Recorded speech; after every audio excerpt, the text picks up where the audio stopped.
La photo de l'année a été décernée il y a quelques jours et c'est un photographe francophone qui a remporté ce prix. Il est avec nous ce matin pour en parler. Bonjour Olivier Fitoussi.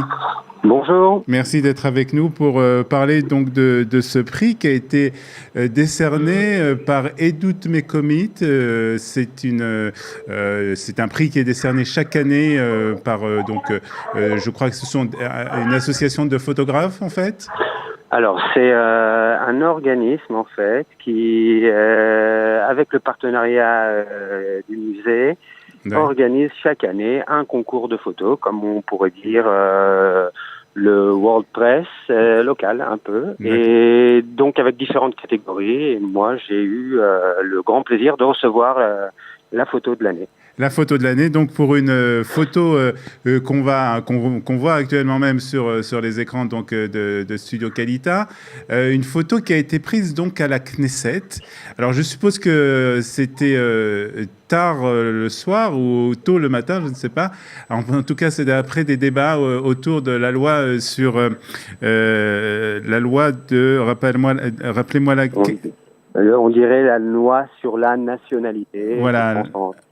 Roch Aleum, qui a fait beaucoup parler de lui. Donc c'est juste après l'approbation par la Knesset de cette loi. Et on voit donc Chaver Knesset Oren Chazan, le député Oren Chazan, faire un selfie. Et vous avez donc photographié ce moment. Est-ce que vous vous rappelez comment ça s'est passé exactement? Est-ce que vous avez senti qu'il y allait avoir un selfie qui allait être fait par Oren Chazan à ce moment-là? Alors, en fait, cette loi, la loi de la nationalité, on devait avoir une illustration, puisque la loi venait passer. On était à la Knesset depuis 4 heures de l'après-midi. Ouais. Et donc, nous attendions le vote qui était très tard le soir, à peu près vers les 2 heures, aux alentours des 2h30 du matin. Et donc, on attend, et la loi passe. Et Binyamin Netanyahou, le Premier ministre, se dirige vers la sortie de la Mélia, ce qu'on appellerait le Cénacle, et différents députés de la coalition se dirigent vers lui, se félicitent d'avoir réussi à faire passer la loi, discutent un petit peu, et tout d'un coup, soudain, Oren Chazan prend son smartphone et prend cette fameuse photo. Donc ce qu'on voit dans la photo, c'est pas le selfie vraiment, parce que le selfie, on peut le voir sur le compte Twitter ou Instagram de Oren Chazan, mais on voit en fait un petit peu les coulisses du selfie. Donc, on voit un petit peu. Alors, ce qui est de très intéressant dans cette photo, c'est qu'en fait, on voit surtout les visages, comme vous dites, donc des députés, du Premier ministre aussi, Binyamin Netanyahou. Et surtout le regard de Binyamin Netanyahou. Qui a l'air un peu surpris. En fait, on a l'impression qu'il ne s'attendait pas du tout à se faire prendre en photo à ce moment-là. Alors, voilà, ce qu'il faut savoir, c'est que l'utilisation des téléphones portables dans le Cénacle est assez restreint. Ces dernières années, on le voit beaucoup, le téléphone portable, puisque chaque vote se fait à une différence de quelques voix, c'est très serré, donc le téléphone est portable. Par contre, pour tout ce qui est selfie, c'est pas très recommandé, c'est pas accepté non plus par la Knesset, mais je pense que même de ma carrière de photojournaliste en Israël, je travaille depuis 15 ans, c'est la première fois que je vois un selfie dans une telle situation, parce que c'est une loi qui est très importante, donc un moment où... Alors, il faut dire quand même que le député Chazan est un peu un habitué des selfies, puisqu'il avait déjà fait un selfie, on se rappelle, avec Donald Trump lorsqu'il était descendu de l'avion et lorsqu'il avait été atterri, il avait été accueilli donc, par les ministres et les députés. Il avait donc osé faire un selfie à ce moment-là. Je crois et s'introduire aussi dans le cortège. Oui, tout à fait, puisqu'il n'était pas invité. Et je crois qu'il était aussi à ce moment-là à côté de Binyamin Netanyahou. Qu'est-ce que, d'après vous, comment vous arrivez à sentir qu'il va y avoir, en tant que photographe, des moments importants comme celui-ci, puisque c'était quand même un moment assez important de ces débats. En tout cas, on a cette photo en mémoire. Est-ce que vous avez, quand vous avez fait cette photo, a eu le sentiment que vous photographiez un moment très important? Oui, parce que je le rappelle, c'est la première fois que je vois un selfie. comme ça, avec le Premier ministre à l'intérieur, et on sent qu'il se passe quelque chose. C'est la victoire du Likoud, puisqu'ils ont réussi à faire passer ce projet de loi.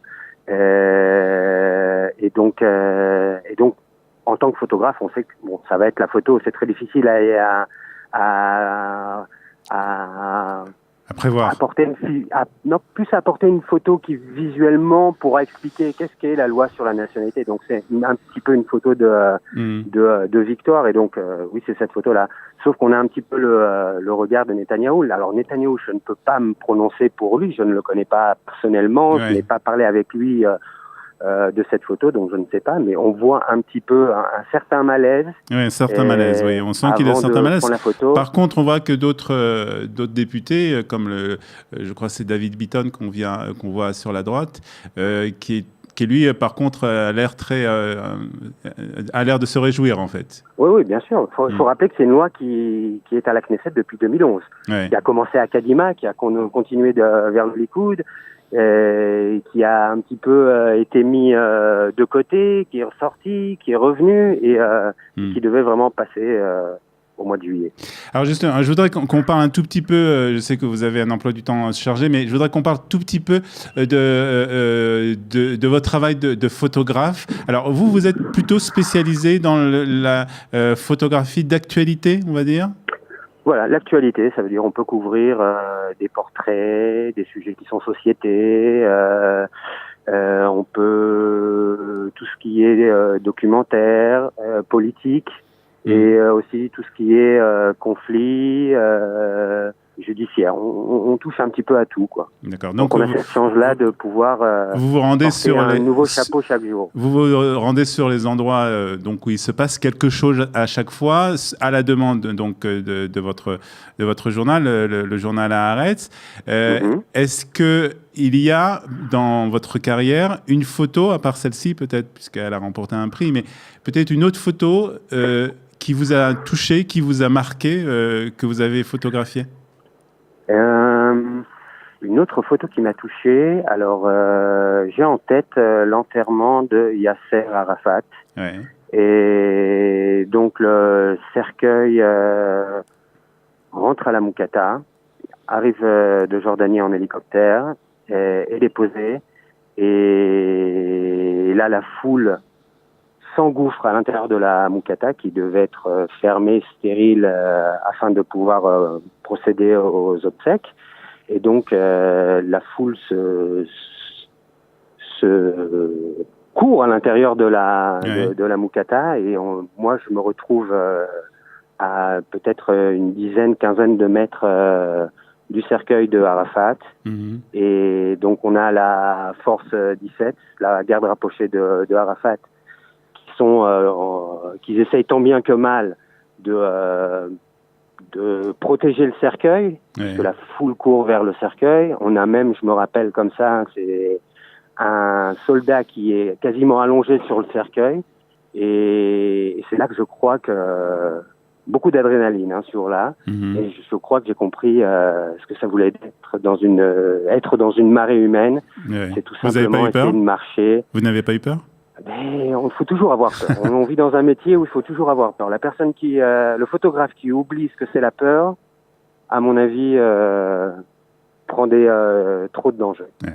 Donc voilà, donc pour cette photo en tout cas, vous avez prise dans un endroit un peu plus calme, on va dire quand même si des fois il est un peu plus... C'était une soirée mouvementée. Des fois il y a des mouvements. Avec beaucoup d'adrénaline aussi. Alors cette photo a remporté donc ce prix. Il faut dire qu'il y a eu d'ailleurs un autre francophone qui a remporté un prix lors de cette cérémonie, puisque c'est notre ami Marc Selam, donc Marc Israël Selam, qui a donc remporté, je crois que c'est dans la catégorie des photos de communauté, où on voit donc une très belle photo aussi avec un couple qui tient un bébé du haut de ses bras, on va dire, avec un très beau paysage. Donc voilà, et donc toutes ces photos en tout cas seront exposées pour une exposition jusqu'au 2 janvier au musée d'Eretz Israël à Tel Aviv. Exact. Donc voilà, je vous invite à aller voir une très belle exposition avec beaucoup de photographies, et et vous pourrez remarquer le travail talentueux de beaucoup d'autres photographes israéliens. Donc, on invite nos auditeurs à s'y rendre. Merci en tout cas et félicitations pour ce prix, Olivier. Merci d'avoir été avec nous ce matin sur Studio Kalita. Bonne journée à vous. Bonne journée, merci. Bye bye.